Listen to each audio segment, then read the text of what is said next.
Weekly for week 8 of the 2021 season. We are back on the air. It's a Monday night, but we're back on the air talking all things Charlotte 49er baseball. As always, this is Nick. Of course, I'm joined by Kevin. What's up, Niner Nation? Coach Woody. Hey, everybody. And producer Brad. Hey. All right. We appreciate you guys tuning in. We had to do it a little bit different night tonight with travel schedules and everything. But, hey, Monday nights is as good a time to talk Charlotte 49er baseball as any night. If you're listening live on YouTube, feel free to chime in the chat function. Producer Brad's going to keep an eye on that for us. Let us know where you're at, where you're listening from out there in Niner Nation tonight. That stuff's fun. If you have a question or comment, pass that along to us as well. We also do shout outs if you want to do that. So we're pretty much open for almost anything. You can also hit us up on Twitter. Let us know you're out there listening, and we'd love to hear from you. So, all right. How we doing, fellas? How's everybody? All good. All good.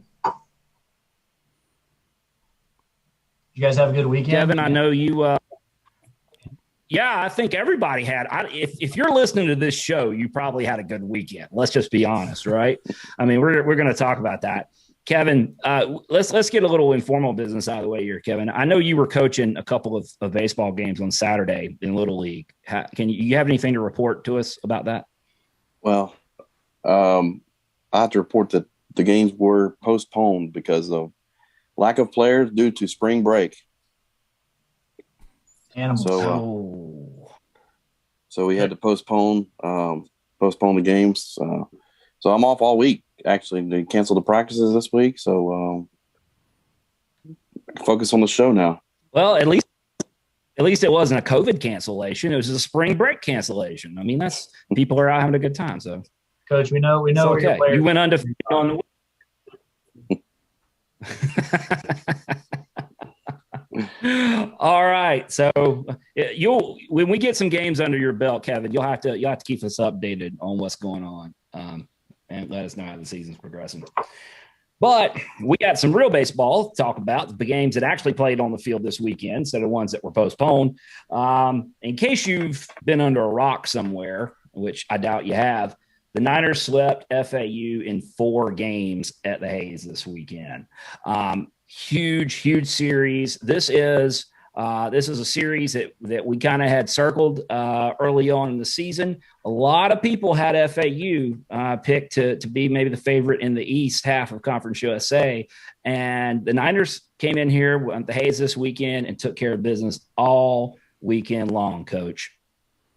Yeah, no, I mean, it just couldn't be more proud of our players and coaching staff and support staff, just because I mean, we all know how great of a program FAU has and has had over the years, and Coach McCormick is one of the best coaches in our industry, and we have a ton of respect for those guys, and they've got a number of future major league hitters in that lineup that we faced. So our fan base, our families and players, we obviously, we saw how talented some of those guys were, but, to our guys' credit, I mean, golly, they, what a fun dugout that was to be in for 4 games this weekend. I told our team that's about as much fun as I've ever had coaching in one weekend. I mean, especially, to have 2 walk-offs on Saturday in that fashion, it just took everybody, and it was a lot of different styles. We needed some big punch outs. We needed some double play balls. We needed some timely hitting. We needed some, we had some home run balls. We had some situational hitting. We had, it took a little bit we had some really clutch stolen bases with some pinch runners. So it took a little bit of everything to just find a way to get it done. And to our players' credit, they did that. So just so proud of them. Coach, have you ever been a part of 2 walk-offs in the same weekend, much less the same day? I was thinking about that. I actually think in 2000 and maybe 18 or 19, I want to say we played Boston College in a doubleheader, and I think we walked them off both games that day. I'll have to go back and look. But yeah, I mean, maybe once, if ever. Yeah. Yeah, that's pretty rare. Pretty rare. Beyond, and we're going to talk about some of those individual performances and dive a little deeper in the games, but something in addition to the results and the way the guys played was, if you're paying attention there, we're starting to get a little healthy, Coach, because there's some guys that made some appearances that maybe have been missing for a while. Yep. Yeah, no, it was great seeing some guys, and we touched on it last week in the podcast that, with the needle's moving closer, thankfully, to healthy than not healthy, knock on wood. But yeah, so it was great seeing Don back in the mix, and then getting McCabe back in the mix as well, along with getting Woody back, and amongst others. So it was, it was certainly great to see that, and it makes them for a lot of challenging conversations with our coaching staff about, well, this guy can do this well, and this guy can do this well, and this guy can do this well. Yeah, but this guy does this, right? Like, those are a lot of conversations we're having as a coaching staff right now, and that's a good thing, and there's, so it's a credit to our players, and we're always looking for ways to, try to get guys in there, and they're making it tough on us. And, so getting these guys back is all positive, and especially since they're, all three, all those guys are, they're such great leaders as well. Their presence is felt, just them having them, back in the batter's box, on the bases, or on the field. Yeah. And Kevin, I know you were all over this morning. When you have, this is just going to be part of what we need to get used to, is when you have a big weekend the way we did, people start to take notice. And D1 baseball in particular has been, well, I would say going back to the fall, they've really been paying attention to our program and looking at some of the guys we have. But as far as top performers, D1 baseball honor roll, the Dean's list, as they call it, we were well represented there, Kevin. Yeah, I believe this morning they came out with the honor roll. I think there was 7 or 8 teams that they deemed worthy of the honor roll this week, and Niners were up there with quite a few good teams after the big 4-game sweep we put together. I know during the weekend we had a couple of top performers of the week, or top performers of the night. They usually list the top 30 pitchers and top 30 hitters from the night. I think Austin Knight was on there one night. Easting was on there one day, and Carson Johnson was on there one day. So definitely well represented, and it's good to see a lot of publicity for the program. Yeah, huge. And really, I mean, that's just a function of when you're playing good baseball. I mean, you're going to get on radars. It starts in the fall with people hearing about the talent you have, and then more people, start to pay attention. But then when the potential starts to turn into results on the field, that's the way this is going to work. So, Coach, how much? I know certain things we talk about are more like fan focused, like when we start talking about, tournament projection brackets and RPIs and all that kind of stuff. But from a coaching perspective, as you guys are, how cognizant are you of these various like national recognitions that you as a team and the guys or individuals are garnering when you have a weekend like that? I think it's a good thing to, enjoy it for a moment, right? Like just enjoy it for like a brief moment, like appreciate, I think it's important. A lot of people say, oh no, it's noise and we block that out. And, I think there's some truth to that, but I also think, especially coming off of last year, and I've said it amongst other things, I think it's important for us all right now to, when positive things happen, like enjoy them, like enjoy the positive things, enjoy, the players need to have, not too much and not for too long, but, appreciate the recognition that, these guys, these players are receiving. They deserve it. They've worked hard for it. They've overcome a lot for it. We're getting swabs up our noses twice a week so that we can, I mean, I hate to use that language, but there's a lot of things behind the scenes that our players are going through to to be able to play and to be able to perform. And so, yeah, I think there's a little bit of, I think there's some short, really, moments of recognizing like, dang, it's pretty cool that, Carson Johnson's mentioned among National Players of the Week, and it's pretty cool that Austin Knight is doing, we all see it, right? Like, it's pretty cool that he's listed amongst, the top of, top hitters in the country and amongst others. But at the end of the day, as a program, we definitely have a sense of tunnel vision, and we definitely have a sense of,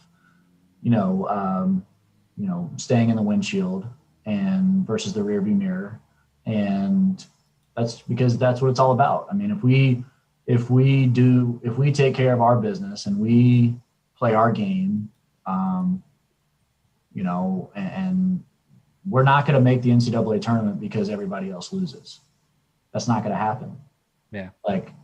So it doesn't do any good to like sit there and watch, this team won this series and this team won that series. Like, that doesn't do any good. Like, we're going to have to go do it, just like Casey Bargo, he wasn't going to get a called strike looking there at the end of the game. He had to go do it. He had to get that guy out. And I'm not calling anybody out, on a strike zone or anything like that. That's the way the game works. Like, anything you want in baseball, you've got to take it. You can't dribble the ball at half court and wait for the time to expire. You have to go get it. And, those are things that we talk about all the time in practice and in the weight room, in the indoor, and the dugout when the game's going on, when we've you have some things that don't go your way, like, you got to, like, what are we going to do? Complain about it? Or so we that's kind of, as a program, that's kind of things that we as coaches, we try to talk about pretty continuously is going after it, taking it, going to get it versus, nothing that we want to accomplish is going to be handed to us because other people, give it to us or right. they. Right. Well, let's dig in and talk a little bit about some of these performances game by game, and we'll start game one on Friday. Probably appropriate to start with the discussion of Bryce Mcgowan's outing. I remember thinking at the time, this is not of what we've seen from Bryce, statistically speaking, just a stat line. This is not one of probably not going to be one of his favorite stat lines, but it was a gritty performance, Coach. I mean, he ate up 6 innings, and he absolutely did what he needed to do to keep us in that game. Yeah, I mean, absolutely. I mean, Greg Maddox said a long time ago, out of 5 starts, probably one time you're going to feel, like everything's working, and one time you're going to feel like nothing's really like clicking for you, and you're going to have to battle. And then the 3 times you're going to feel just like pretty good and kind of in the middle. So, I think Bryce was probably somewhere along the lines of like lower end of like the middle to even like maybe, the 1 out of 5 outings where he just didn't really feel like, things was firing on all cylinders. But to your point, I mean, that's what the great ones do, is they find ways. And, Bryce is such a winner, and he's such a competitor, and he's got such a great, mature approach to pitching now whenever he gets in traffic that, he did what was necessary, like you said, to give us the chance to win. And, ultimately that's what the great starters do. Yeah. And as been there all the year long, the defense was there again on Friday. I think they helped McGowan out. He got 2 double plays to end the inning late in the game. I think it was maybe 6th or 7th inning. Defense is still playing stellar, and I think we're still leading the league in fielding percentage, and I think we're top 4 in the country in fielding percentage still. So the defense is still there, and the pitching is there, and the offense came around, and it equaled out to a victory on Friday. Yeah, no, I mean, so for Bryce to give us 6 innings, and I know it's 5 runs, but again, look, that's a really good FAU lineup. Those guys can hit. They've got multiple big leaguers in that lineup, and like you said, I mean, Bryce, he's not going to have his best stuff each outing, so he battled, he fought, the golly, Jackson Boss, here we go. Like, he comes in the game and puts clamps on it. And I was about to ask you, where on the Maddox scale was Jackson Boss on Friday night? Yeah, I mean, that was, he might have more than 1 out of 5. I mean, he was lights out on Friday. I hate that he threw 42 pitches. You could see some fatigue there on Sunday, and unfortunately that's part of what's coming now with the 4-game series. But he takes incredibly good care of himself and works hard to recover well and be in shape. But you could definitely see his stuff was crisp Friday, and we don't win that. We don't win that game. As decidedly 9-5 as if he doesn't come in and put those clamps on it on game 1, for sure. Yeah. Offensively on Friday, several folks stick out. You kind of got to start with Austin Knight. With the performance he puts down, a couple doubles, home run, drives in 4 runs. I got a text during that game from someone who was watching at home, and it just said, "Knight is special." I wrote back. I said, "Yes." Yeah. That's it. Yes. Yeah, it's funny. Like, I'll be, I stand next to Coach Bick a lot in the dugout, and Austin do something. He does something at least once a game, and I'll look over at Coach Bick and I'll just say, "Man, I'm glad Austin Knight's on our team." And I say that a lot about a lot of our players. I wish if I was mic'd up, you'd probably hear me say that, about 5 players a game. But Austin does it almost every game. Where it's like, man, I'm glad Austin Knight's on our team.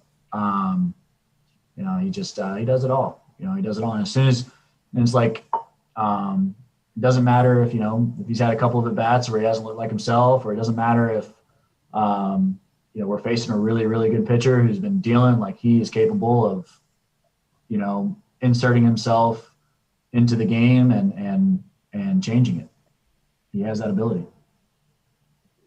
Yeah. Now, Kevin stays on top of this. Kevin's sort of in charge of the doubles record watch. Bo Robinson sitting on 32 doubles, and Austin now at 17 after those two on Friday night. How intense is the trolling getting between Austin and Bo? That'd be a great Q&A. It'd be a great, we should have Austin and B-Rob on one night, and just I'll take a night off and just let I'm sure there's plenty of back and forth. Just have a show where we talk about hitting doubles. Yep. Those would be two good ones to those would be two good hosts of that show, for sure. We'll call that episode Doubles and Dingers. Yep. It'll be fun. See, we're coming up with content for you right here on the fly. I will say, and some other guys, Jake had a key hit. Carson did well. Butch drove in 3 runs in that game. So, and all weekend long, offensively, the theme is so many guys did so many things. Every time you looked up, and we're going to talk about Carson's big day on Saturday, but it seems like every time Carson was driving a run, and he was driving in Todd Elwood, because Todd just stayed on base on Saturday, and he was out there for Carson to drive in a lot, or it seemed like every time Carson drove in a run, it was Todd. It was just such a huge top to bottom effort all weekend long, but that theme started Friday. I will say this, and I'll let Kevin chime in here on this, that we started. I think it's important for Niner Nation to know this, and we tweeted about this. We started a new tradition on Friday. So Kevin knows where I'm going with this. The hotel and event center on campus opened like last week. Okay. For those of you who don't know and haven't seen this yet, the university built a Marriott hotel on campus. It's over there on the 29 side, walking distance from the baseball stadium. So in between the Hayes and the light rail stop, that's where it is. Okay. Over there on Highway 29. And they have something called the Golden Owl cafe, I think. Cafe? Not tavern, cafe. I don't know. Tavern. It's called the Golden Owl. Anyway, it's a Golden Owl Tavern. Okay. Full bar, full restaurant, everything from a steak to a brick oven pizza, all kind of stuff. Big hotel, the whole deal. It's going to be huge on game days. Anyway, we just made this plan before the game even kicked off, Coach. For first pitch, we made a plan. We said we're going to win this game, and then we're going to go over to the Golden Owl Tavern for a post-game celebration. That's what we're going to do. You guys held up your end, and then we held up our end. We said we were going to do it, and we did it. Yeah, we did it. Bill Belichick's just, he says it. Do your job. You guys did your job. And we did it. We did our job. So, Kevin, I think that's going to be a spot, don't you? Yeah, we're pretty good at doing stuff like that. So we did our job for sure. A little history behind that name, the Golden Owl. Back when our school was founded, back in '46, our first original mascot was the Owls. So because it was a night school at the time, and so we were called the Owls, the CCUNC Owls. Mm-hmm. So that's pretty cool. They tied that into the restaurant on campus. But yeah, it was really nice. I mean, everywhere we walked in that place was it's all brand new. Looks really nice. Lots of convention center area, lots of open space, bar, restaurant. They even have an outdoor pool. So I was eyeballing that for the warmer weather celebrations. Yeah, apparently sounds like you need to take your whole team there. A bunch of spring breakers.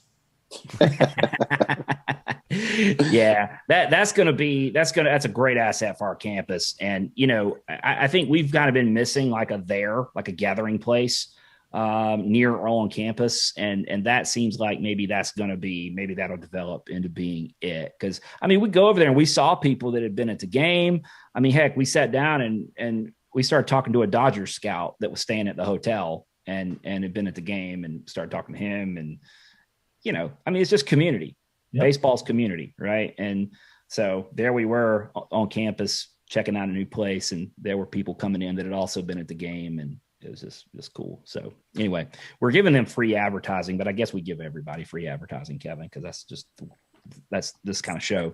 But for all those of you listening out there, next time you're on campus, if you get a chance to check that out, go do it, because Kevin and I did, and we were like, yeah, we got to do this again. So it's there. Go check out the hotel. It's worth seeing. I haven't been in there. I'm excited to go see it. Hey, yeah, I mean, that would be a good place for you guys to go grab a bite or something. I think they open it at 4:00 most days. So, one of those nights when you need a dining option there close to the Hayes. You need to get some, check it out. You need to get some baseball gear. Maybe get a jersey up in there. They don't have that, but they do have some things in there. Every room, all the conference rooms, or the green room, the gold room, it's all that kind of stuff. So like a Northern Niner room, you have to go check it out. And yeah, maybe they do need a framed baseball jersey or something like that. We need to get the Golden Owl hooked up. Yeah, get them hooked up. So cool stuff. All right. After that and that was fun. That was just worth talking about because, well, we did it and we loved it, and we're going to do it again. So let's transition over to the doubleheader on Saturday. Long day of baseball. I mean, I know it's 2 7-inning games, Coach, but I mean, you start off game one going an extra inning, so you end up playing even more than you plan to. But that doubleheader on Saturday, that's a long day. Yeah, no, it is. It's kind of it feels like 2 sprints. It's, as we all know, the 8th and the 9th inning, they usually take a little bit longer.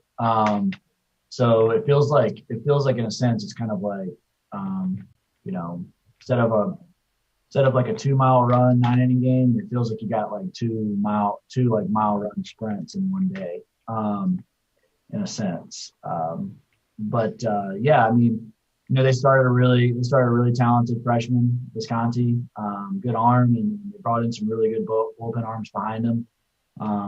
That kind of really slowed us down. But I thought our guys had a great approach against Visconti, and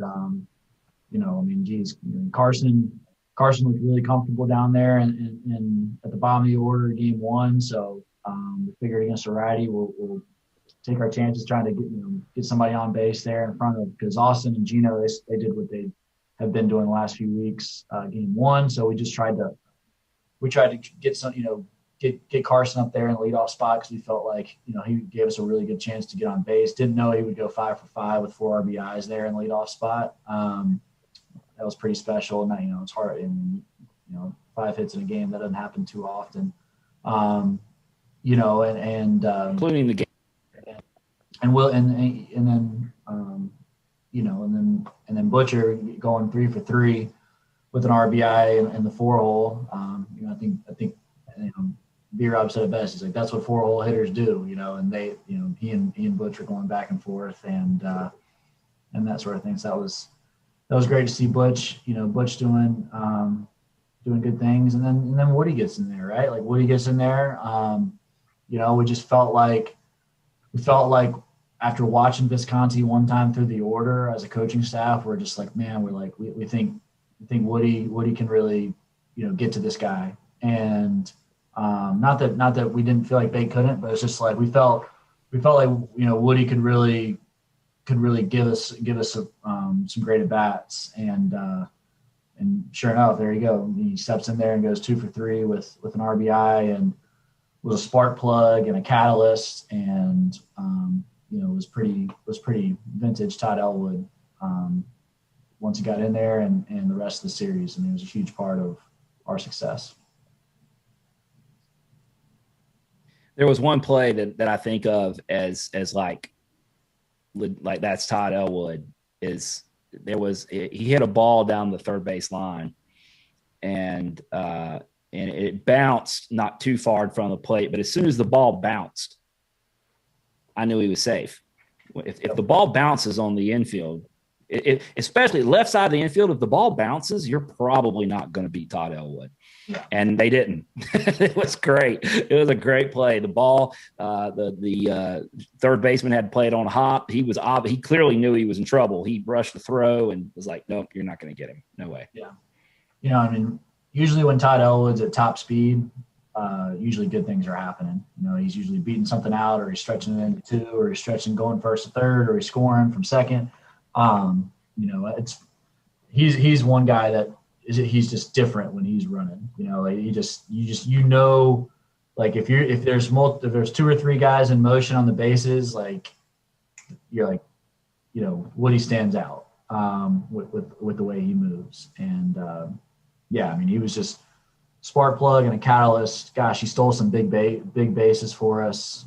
We had multiple big stolen bases. And then on the pitching side, it was again, Moroza's just battling, just really battling, and pounding the strike zone and getting us into the 6th inning. And I know CeeLo came in and it didn't go so great at the beginning, but if he's not as tough as he is, then we don't win that game. He took that punch there and got us back in the dugout, and then took that punch there in the 6th, the 5 spot, but then we come back in the dugout and boom, we score a run and tie it right back up. And you could just feel it was like, all right, we lost momentum, but we got it back.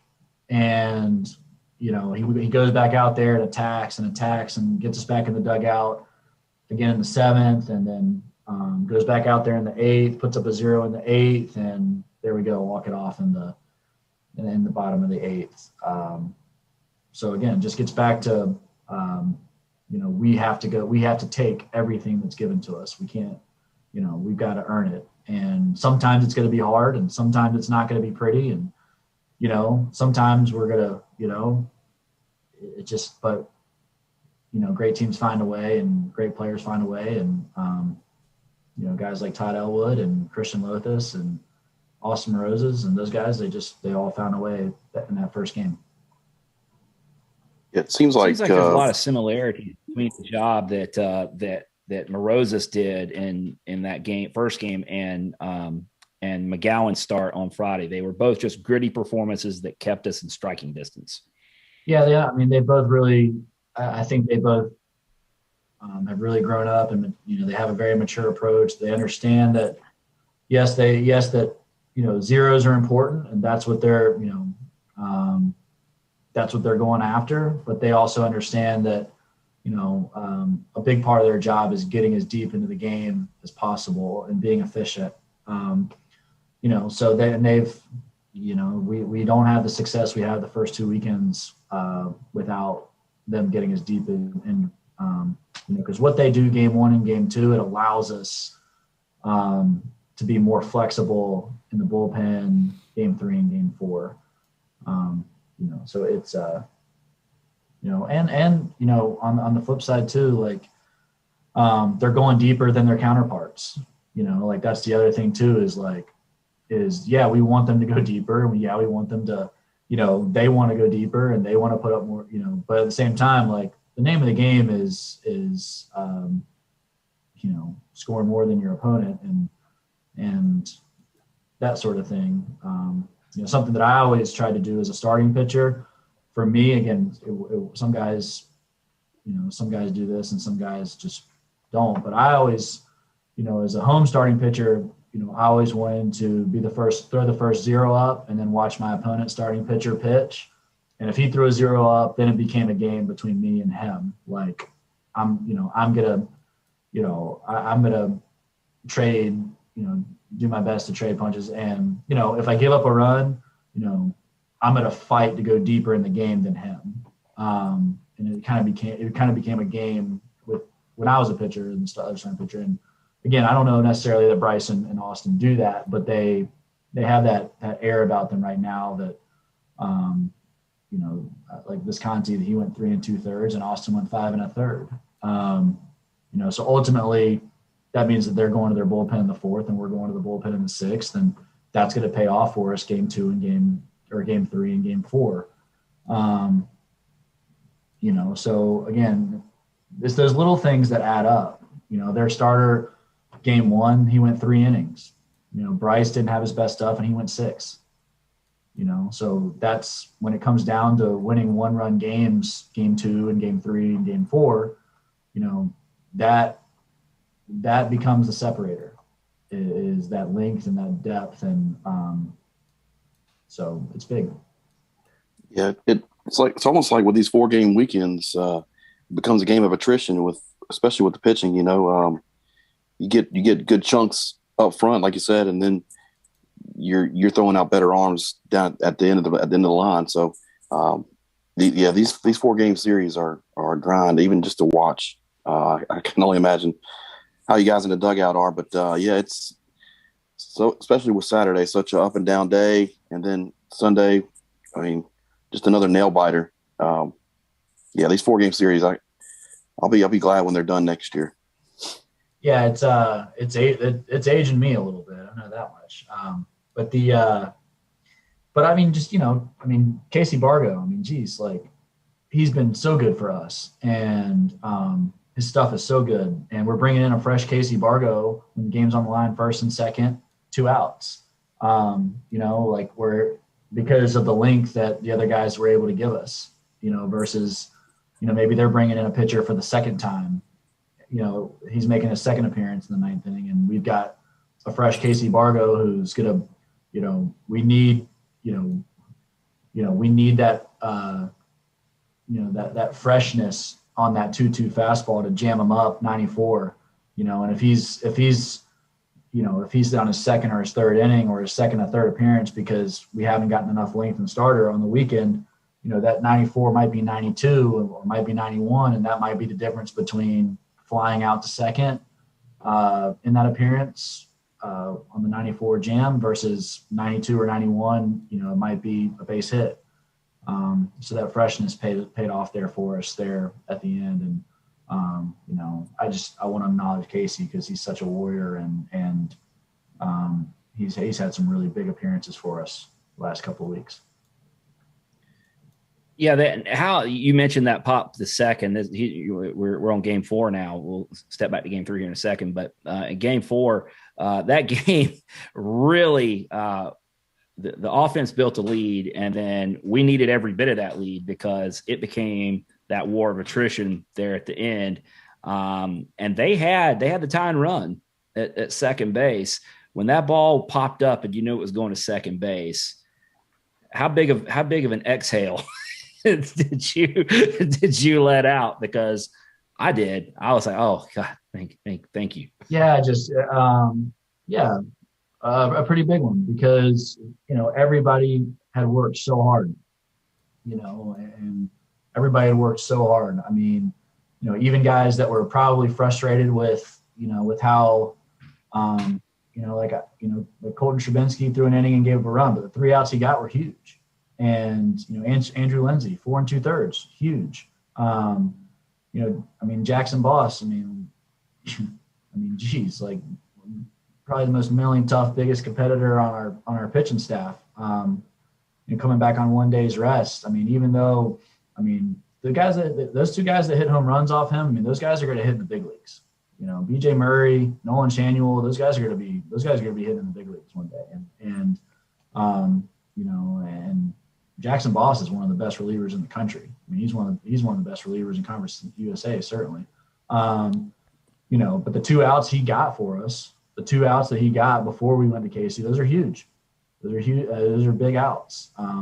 You cannot put in, really, you can't do justice. If you sit there and you look at, ERAs or any of that stuff, then you're not paying attention. Those are really, really good hitters, and you're pitching on 1 day rest, and it's tough.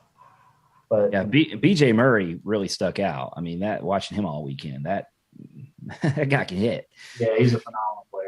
Really good third baseman, switch hitter. He's got a chance to play for a long time. Nolan Shanuel, playing first base, that's a special bat.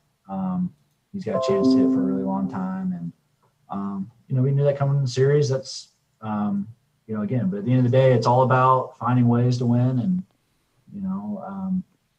I thought our pitching staff, I thought they were extremely tough this past weekend, and not even not necessarily at our best. And we've given up more free bases than we want to. But it's correctable, and our guys are working hard at it. And once we correct that, then there's more, the ceiling raises for us. Step back to Game 3 for a moment, Coach, and talk about the job that the freshman Spencer Geesting did on the mound in Game 3.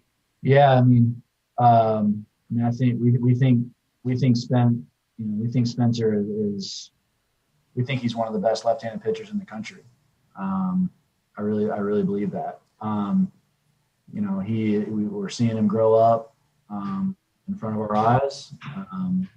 He's one of our best athletes, and to come in there and give us 3 2/3 and no hit, no run, 6 punch out baseball against that lineup. It doesn't get a whole lot better than that, and it's a huge reason. Why we won, 5-4, and we're having a big part of that I think, I'll share is our offense. Our offense, they enabled us and to stay with Spencer there, because you're sitting there, and Brooksy's just such a warrior and battling, getting us to the 4th inning, and then we go to Goose there in the 4th. We're down 4-1.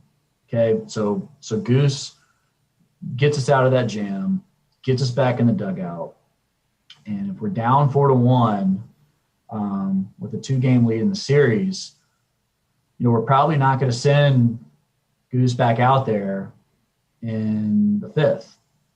Our offense puts up a 2 spot there in the bottom of the 4th to make it 4-3. And this is where it takes the full team together firing on all cylinders, because if we don't score there, obviously we're still down 4-1. Obviously it's a bigger uphill battle than 4-3. But we're probably going to go more like 1 inning with our bullpen there to try to save Spencer for Game 4.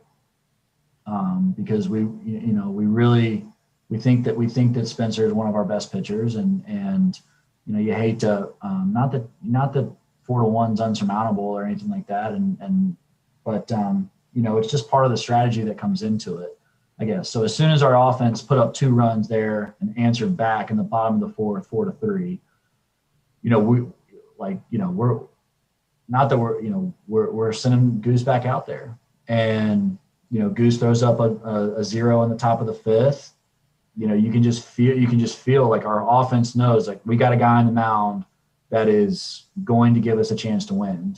And so you can just feel everything elevated. We come back in the bottom of the 5th and we don't score. And then Goose goes back out there in the top of the 6th. And it's the same thing. It's like our hitters see him dealing, and it's like, here we go. And we put up a run there in the bottom of the 6th to tie it up.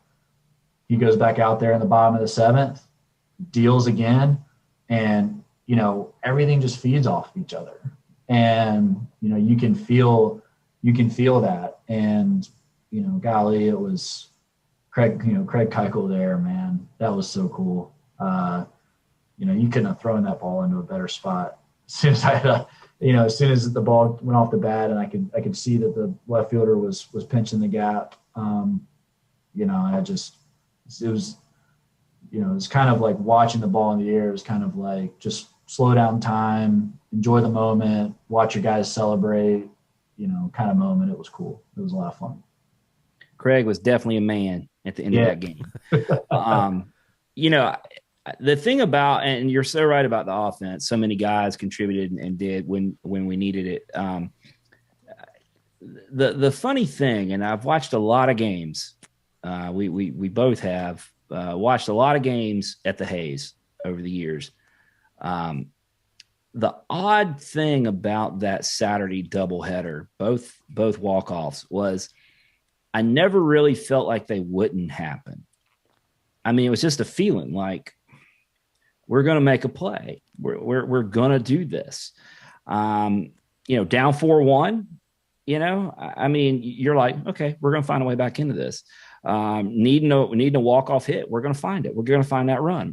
It's just going to go. It's a confidence. I mean, and you could feel it in the stadium. You could, when Giesting's pitching, he's kind of, you can tell by his body language, he's feeling it. Yeah. And the whole team. I mean, it's just like that. It just felt like it was going to happen, and then it did.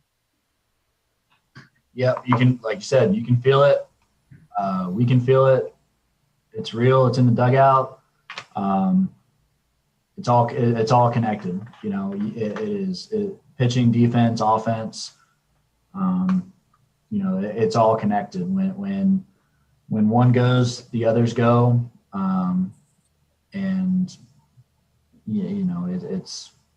It's one of the great things about our game and our team, and we continue to carry that.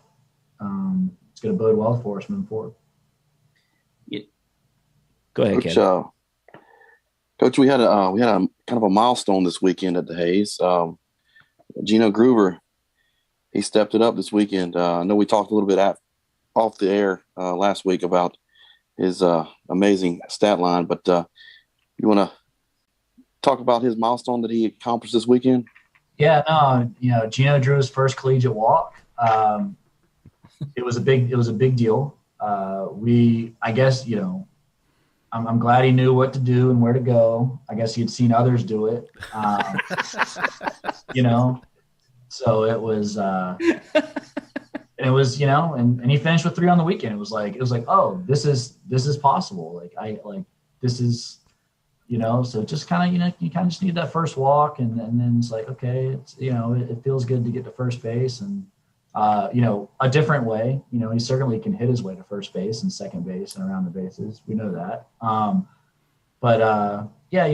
It was special. I think I lost some kind of a bet in the dugout, because, I mean, at this point it was like, we were making little small bets on, post-game meals. And so I think I probably lost my dinner Saturday night on Gino's walk, but it was worth it. It's great. when he swings the pitches in the zone, like he's going to do damage. We all know that. And when Gino starts walking and leaving pitches out of the zone, he's going to be scary good. Yeah, for those of you listening, we did, as Kevin mentioned, talk about this a little bit after the show last week when Coach pointed out that I think Gino was 0 for 65 as far as plate appearances without a walk at that point. I think it got to, what did it get to, 70, 71, 72 plate appearances without a walk. It was 70 plus. And it had become a thing within the team, so much so that when Gino did walk, I posted some video of it out there. There was kind of like a Bronx cheer for Gino when he got when he got his first walk. And I'll say, I mean, exactly what I said to you last week, Coach, when you brought this up. If Gino's not supposed to if Gino's not supposed to swing that bat, why do you give it to him to take up there, right? So Gino Groover's here to swing. He's doing great. So he's doing great. You're not hearing no complaining like that. It's just, if you don't want him swinging that bat, don't give him one. And so, yep, you give him a bat, he's going to swing it. Yep. That's great.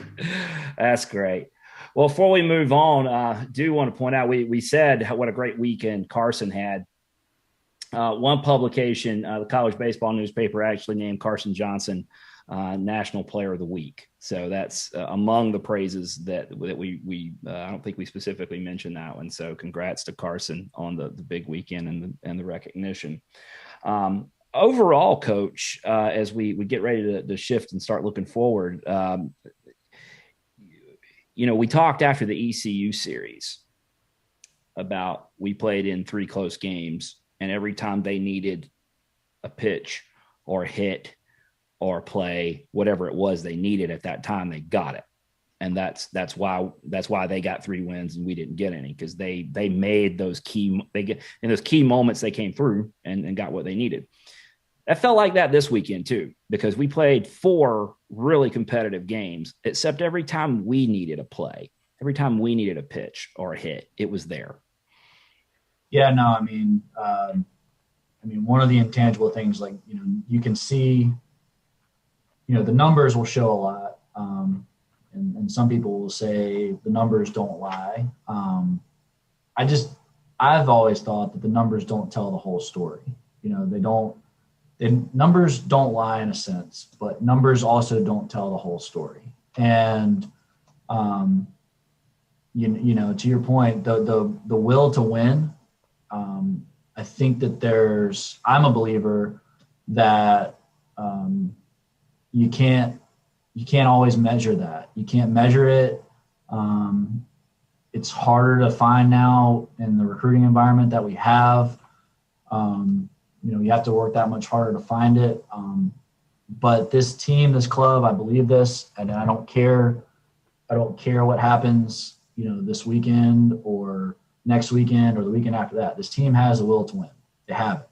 And, it might go hide for, a little bit, but this team has it. They know what they have, that will to win.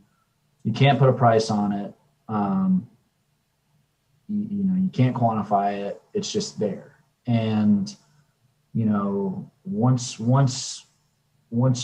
you have it, you just want to bottle it up and keep it. And, for as long as you can, because the will to win is a real thing. And there's really talented teams that don't have it. And but when you have talent and you have hard work and you have the will to win, then cool things happen. And, this past weekend is, I would classify that as a cool thing. Yeah. And it takes the will to win, which again, you can dive into the numbers. You can look at all the measurables that you possibly, that are out there, and use all the tools and resources you have, but you cannot put a price on the will to win. And, our group of, our guys this past weekend, they displayed it, and couldn't be prouder of them. Yeah. Fantastic. Well, let's transition over, Kevin. I think, you've got this week's Ask Coach Woody question, I think. The chess question. This week's Ask Coach Woody comes from Joe Bridgman. Joe's question was inspired by a play in the bottom of the fourth in game 1 on Saturday with runners on first and third. Keuchel was on third, Dragons on first, and no outs. Keithan attempted a bunt that didn't go his way, popped up to first base. Obviously, Mac would like to have had that one back, but beyond that, how does the decision-making process work in the dugout when you decide to make a move like that? That's a great question. You evaluate, can the player do what you ask him to do, right? Which McKeithen came up to me. He goes, I didn't even say anything to him. There was a pitching change right before that, and he came up to me and he goes, I can get it done. And because I'm assuming, Mac's smart. He probably knew I was coming up to him to ask him, what his thoughts were. He goes, I can get it done. As far as getting the bunt or the safety squeeze down, obviously didn't happen. But that's kind of like the first question is like, are we going to ask a player to do something that we feel like he's capable of doing and we're confident doing? Because I'm a believer, like you can be in a bunt situation all you want to be, and you can be in a safety squeeze situation all you want to be. But if the player, we practice it all the time. We practice these things all the time. But some players, are just better than others at bunting or whatever the skill set may be. So we want to just make sure that when we ask a player to do something that he's capable of doing it, and then we look at it like, okay, is the pitcher on the mound? Is it somebody that we feel comfortable? Because if the guy is, like they had a pitcher, Brock Helverson, who pitched twice for them on the weekend. He's 93 and 95. Everything's moving. Everything's firm. It's not a real high command guy. He'll make some big mistakes, in and out of the zone. Just not a fun at bat. Like Brock Helverson's going to be way tougher to bunt on than, again, it's no disrespect to the, Cooley on Friday, but he's just going to be an easier guy to bunt off of than Brock Helverson. So, can your player do it? Do we feel confident in asking our players to do something that, we believe they can do? What does the situation call for? And then what does the opponent bringing to the table as far as allowing us to do what we want to do? And then you just kind of blend those things together. And I think that situation, it was first and third and nobody out. So we felt like, if we didn't get it done, I'm thinking back to that exact situation. The other thing too is Mac's a really fast runner. We all know that. But with him catching as many games as he catches, he is a bit of a double play candidate. And so we were like, if the worst case scenario happens, which it kind of did, he popped out. We looked at it like, well, I need to go back and I don't remember who came up after him in that game. This was game 1, right? Was this game 1? That was actually, I think that was game 2. Game 2. While you're looking for that for a second, I'll tell you the backstory. I'm laughing at what your comment about Mac because Cunningham came up and drove him in after. Yeah, Mac is such a warrior. But you made the comment about his foot speed at the game at Knight Stadium. A friend of ours, Randy Peterson, Randy. There was a situation during the game. Randy was sitting behind me, and we were discussing what was going to happen or something. And I said, well, you got to consider Mac's foot speed here. I think Mac was out at second base or something like that. And it was like, well, what would happen if this happened? I said, well, you got to think about Mac's foot speed. And Randy said, is he not very fast? And I said, well, Randy, I said, he's faster than 2 40-something-year-old guys.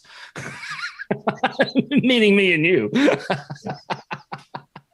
I said, but, when you think about catchers, they're not usually sprinters anyway. So it's okay, Mac. It's all good fun, man. Mac's fast. Everybody knows staff. So I think I get him at like a 3.97 down the line.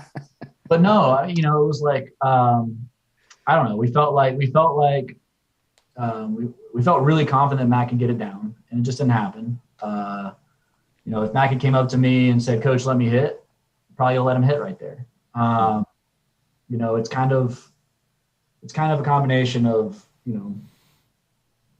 and generally first and third less than 2 outs. It's usually a good opportunity to safety squeeze or put a bunt down. Because if they do flip it out and you get the out at home, then it's an out and you still have first and second, 1 out. If it's there's still, it's kind of the trade-off of the run versus if it doesn't work out, it's still versus the double play if there's 1 out. There's a whole kind of like risk versus reward thing, and the reward of the run is usually worth it in those situations. If the player can do it, and Matt can get bunts down. He's a good bunter. Yeah. So how I'm just to follow up on that, just out of my own curiosity. So as you guys are in the dugout, I mean, in real time, you had a little more time on that one because there was a pitching change. But in real time, you don't have very long to make that decision, absent the pitching change. So I mean, how does that go? Bo Rob's out at third base. You're right there in the dugout. Coach Bick's usually close by.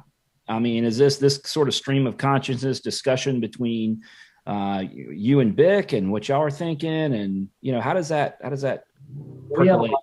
We have a lot of pregame conversations, and our coaching staff, we're here, we talk all the time, so we're always talking about if this happens, well, B-Rob, I feel like at this point, kind of an extension of his thoughts, because he's shared so many thoughts about hey, when this guy's doing this and doing that, like I liked we like he can do this well and we can do this, and so it's kind of like it's really like a lot of collaboration. Like I said, there are some nonverbals that B-Rob can give me from the third base box.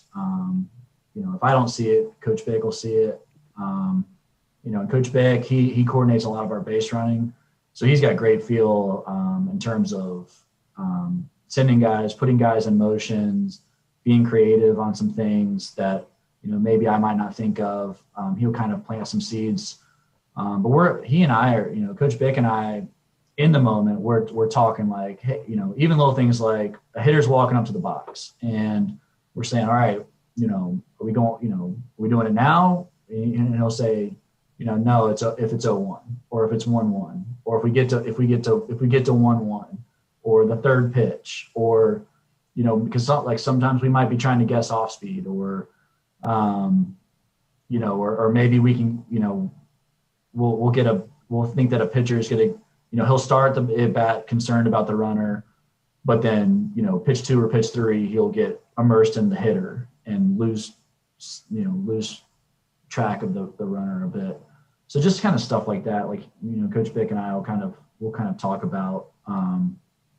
But our coaching staff, this is I was volunteer at UNC, and then I was the pitching coach at Wilmington, pitching coach at Virginia Tech, pitching coach at UNC. So this is like 4th or 5th coaching staff really that I feel like I've been on. I feel like there's as much or more dialogue about situational decision making on our coaching staff than any staff I've been a part of.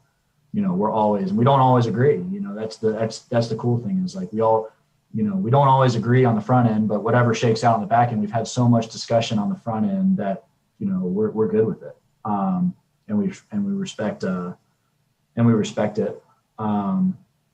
But we all think very similarly in terms of the blend of getting out of the way, letting our players play, versus like, all right, let's nudge a little bit here with a hit and run. Let's nudge here a little bit with a green light, putting guys in motion. Let's nudge a little. That's kind of more of what I feel like we do as coaches, in terms of offensively. It's all our players. We just kind of nudge guys in certain directions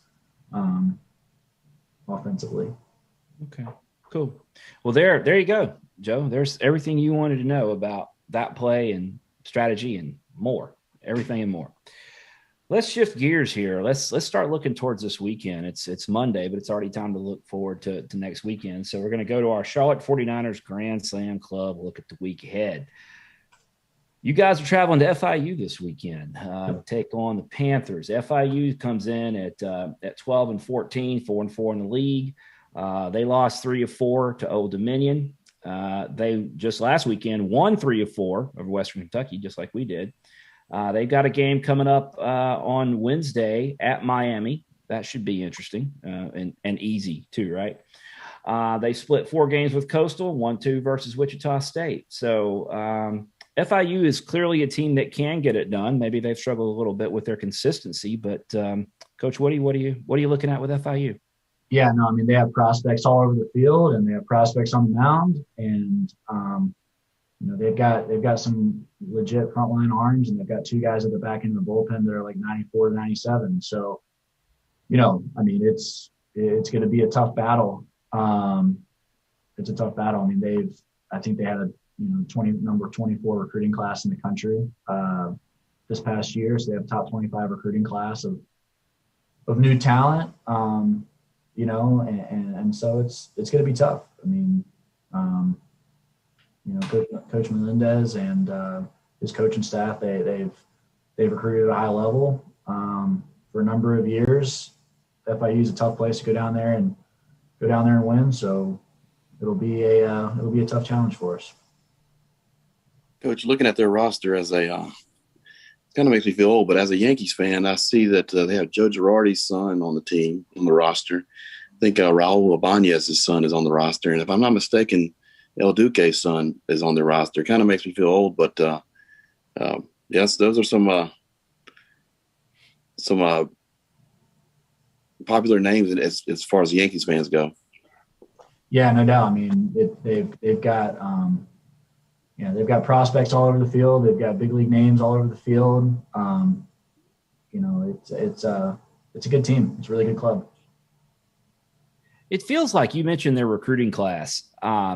It feels like every year we're talking about, and for those that follow baseball recruiting and recruiting rankings, again, it's subjective, but it seems like about every year FIU's recruiting class is always just covered in accolades. Usually ranked somewhere in the top 20, top 25, sometimes in the top 10. They recruit at a really, really high level down there. No, they do. And in the short bit of film we watched here today, just talking as a staff, I mean, they're capable of being pretty explosive offensively and on the mound, so, we're going to work our tails off this week to be ready, go down there and compete. And for anybody that's interested, we've earlier in the broadcast, we said that numbers don't tell the story. So we've already set this up, but if you take a look at it, FIU's coming in 10th in ERA in the league, while we're coming in at 5th. They're coming in at 6th in batting average. We're coming in at 2nd. Fielding percentage, they're coming in at 12th, while we're leading the league. So statistically, it would seem that we match up pretty well with them. But then again, you got to go play the games, right? And it's at their place too. So that's, there's a lot to be said for that, playing in your home environment. Yeah, I mean, having that last at bat, as we showed this past weekend, it's important. Yeah, so you guys head out on Thursday, get down there, and then we've got those 4 games coming up. So I don't even know, Kevin, if they've posted. I'll be honest, I haven't looked. I don't know if those are going to be on Conference USA TV. We'll be able to get video on them or not. But whether we get video or not, we'll definitely get Sean's audio on the broadcast. So we'll be following along and wait and see what happens. If you take a look at the league as a whole, we always try to give you guys a little short update on where we are as a league.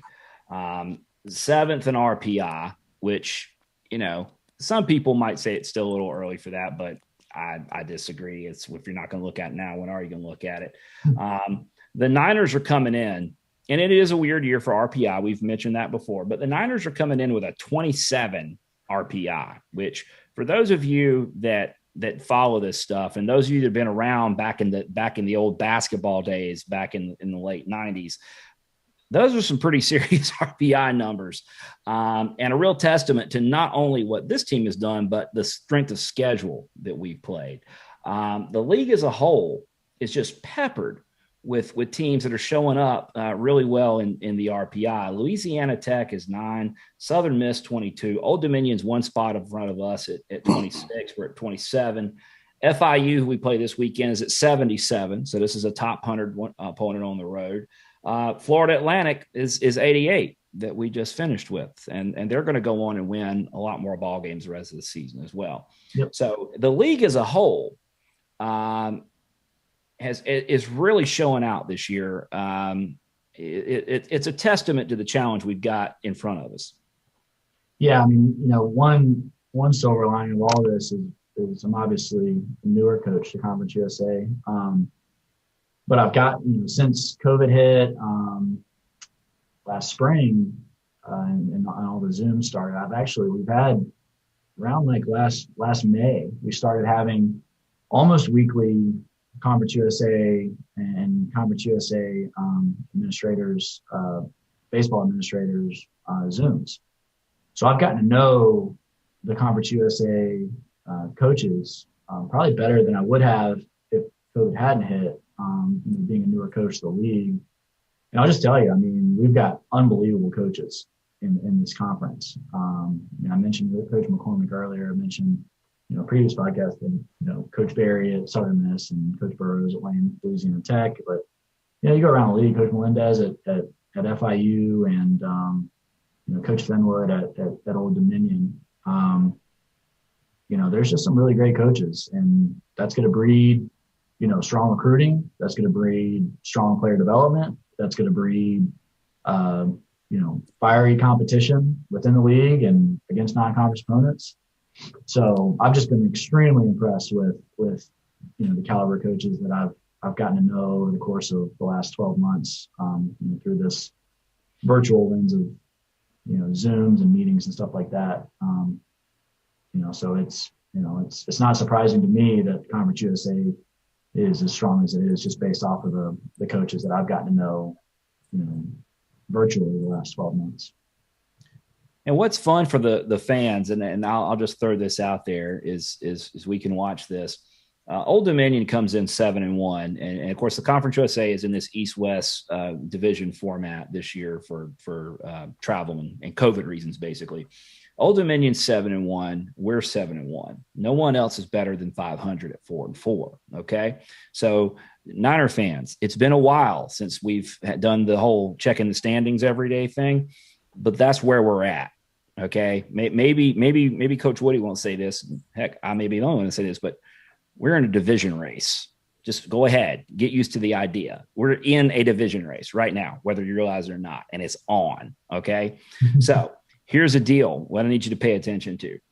We're taking on FIU this weekend, big 4 games. Guess where Old Dominion's going? They're going down to FAU. They're going down to an FAU team that's not only they can hit, and now they're probably a little pissed off. I mean, wouldn't you be?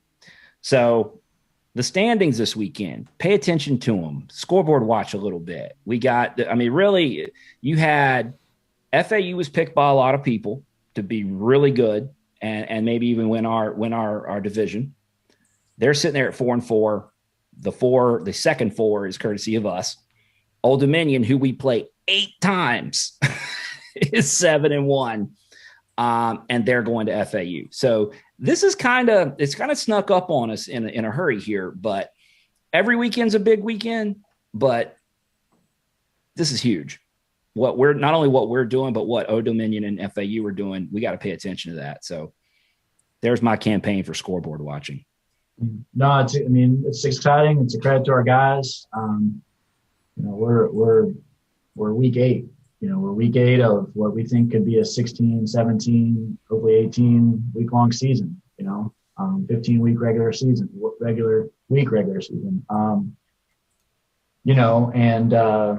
But we've only, we've completed 2 of 8 conference series, and so long ways to go. I'm really only thinking about Friday. I know that's coach talk and that sort of thing, but really only thinking about Friday and game planning, our pitch plan for the 4-game series or the, what is it, the 32 innings of baseball that we're going to play. And, you game plan for those 32 innings as best you can. And really, whatever happens outside of that that lane, it happens. But this is why we're here. This is where we want to be as a program at this phase of the season. We have a long ways to go, but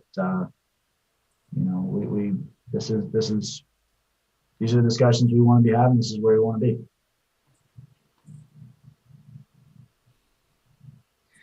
Yeah, it's going to be.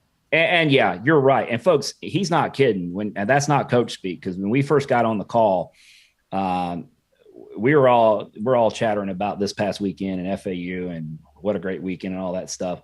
First thing out of Woody's mouth is, yeah, I'm on to FIU. We've been talking about FIU all day. We've been watching FIU film all day. We're on FIU.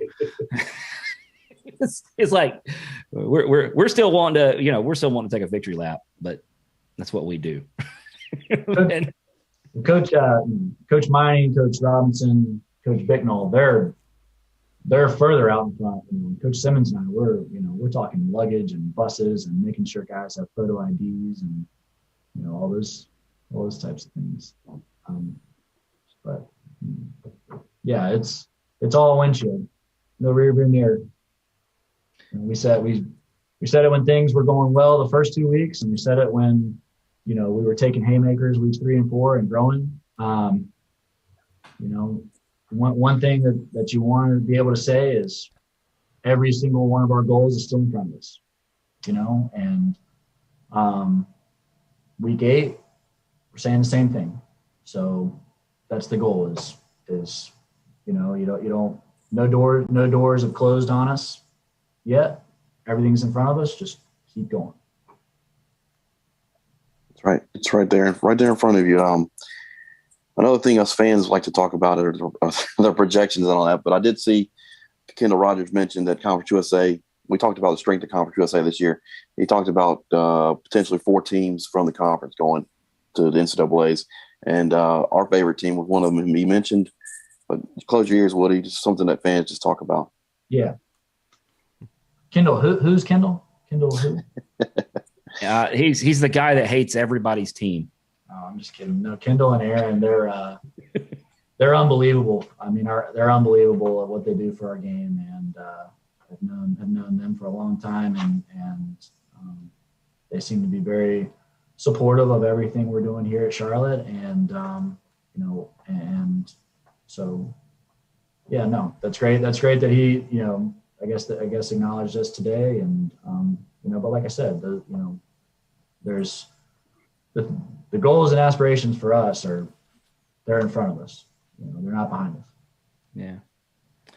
All right, we're going to start wrapping this thing up and getting out of here for another week. It feels weird being here on a Monday night, but it's kind of cool too because everything's fresher in our minds. It just happened, so it's kind of a cool aspect to it.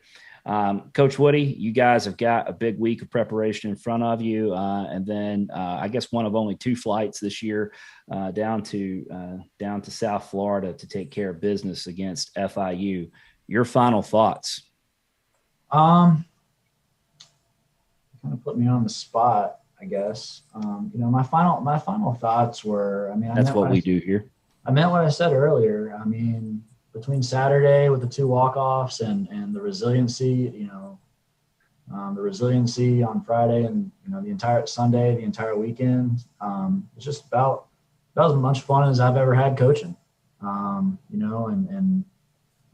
it's just a fun group. It's a special group of guys. They've got the will to win.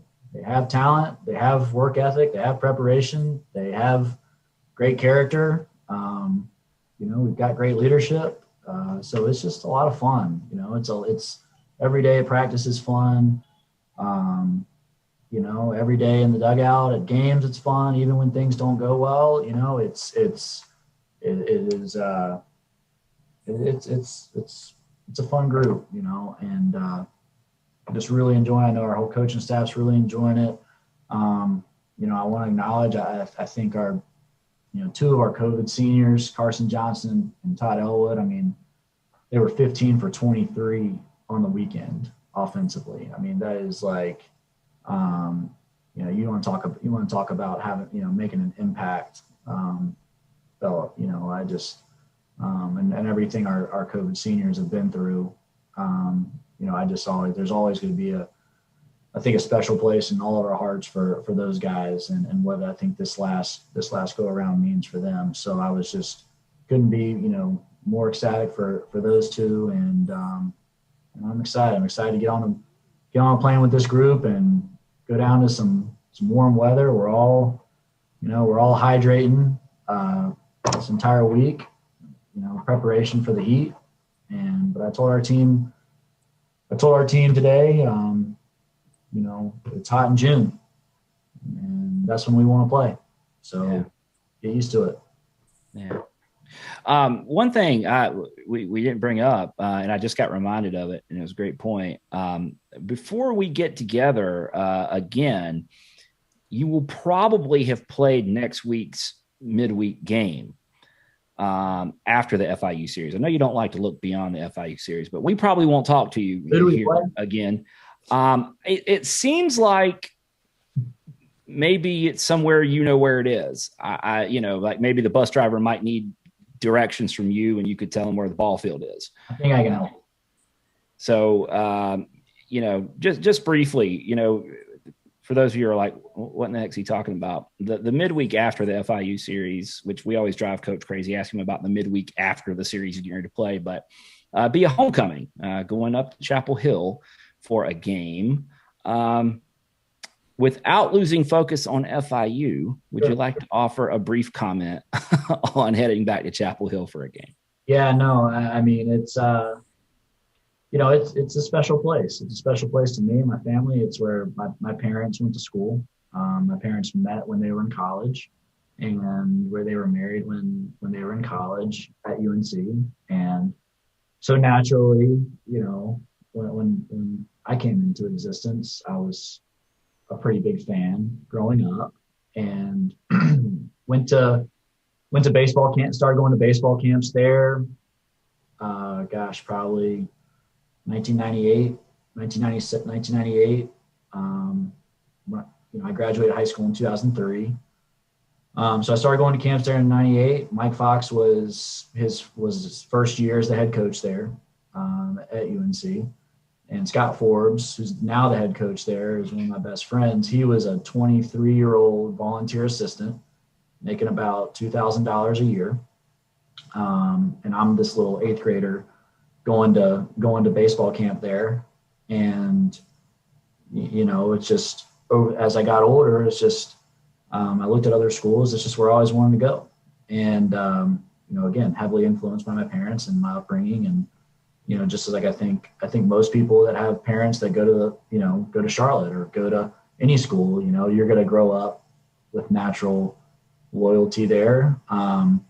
But for me, it's unique from the standpoint that I think I look back now, that was 23 years ago that I started going to baseball camp there, and fast forward 23 years, I have 4 years playing there and 5 years coaching, 5 to 6 years coaching. So there's just a lot of memories there. I've seen that program grow. I've seen, an old stadium turn into a new stadium. When we got there to UNC, that, they hadn't, UNC, I mean, a lot of people forget UNC hadn't been to the College World Series in like 13 or 14 years.